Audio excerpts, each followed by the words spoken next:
Well, first of all, I was just so overjoyed that there was a ceasefire to begin with. It was very tough to get there, and congrats to the people involved, most especially, African Union, then Obasanjo, of course, Kenyatta, the South Africans, and kudos to our special envoy, Mike Hammer, because he worked incredibly hard behind the scenes. So overjoyed at the ceasefire, but then the real difficult part begins.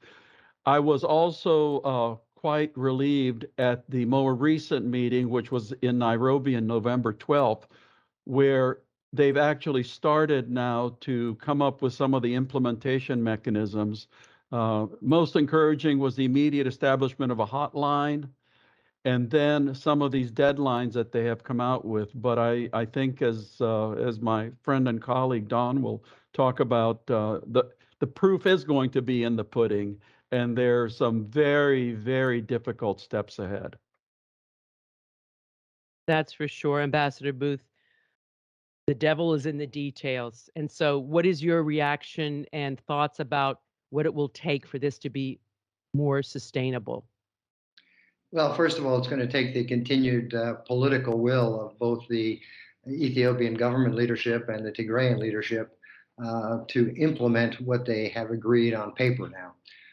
I was pleased that the humanitarian assistance, which is so desperately needed in Tigray and in contiguous regions that have been affected by the conflict, has begun to move in recent days, and that the agreement that was signed on November 12th on implementation has addressed on a number of key points. But I still see some major issues looming.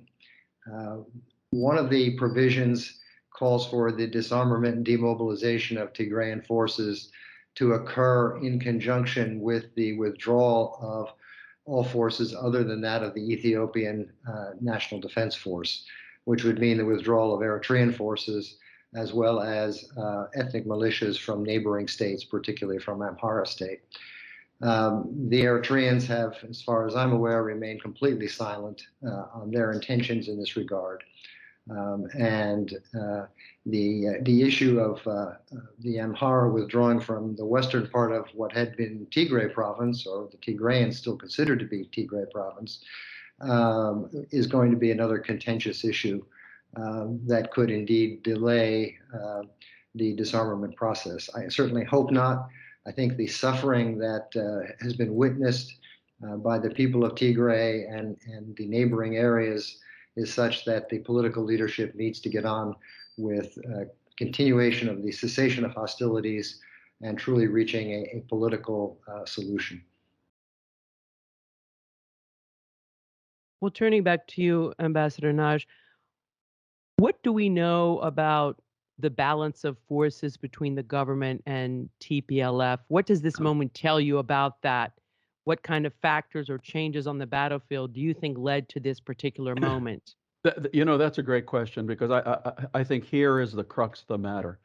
I think the protagonists finally came to the realization that there was not going to be a military solution.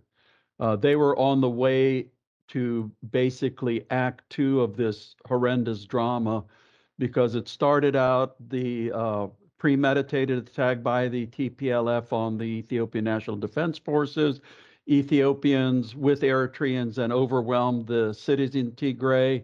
The Tigrayans fled into the hills and then slowly retook most of Tigray and made a play for Addis Ababa. The Ethiopians beat them back and then slowly again started encroaching on Tigrayan territory, taking one town after another. So if that had kept going, I think it would have been replaying what happened before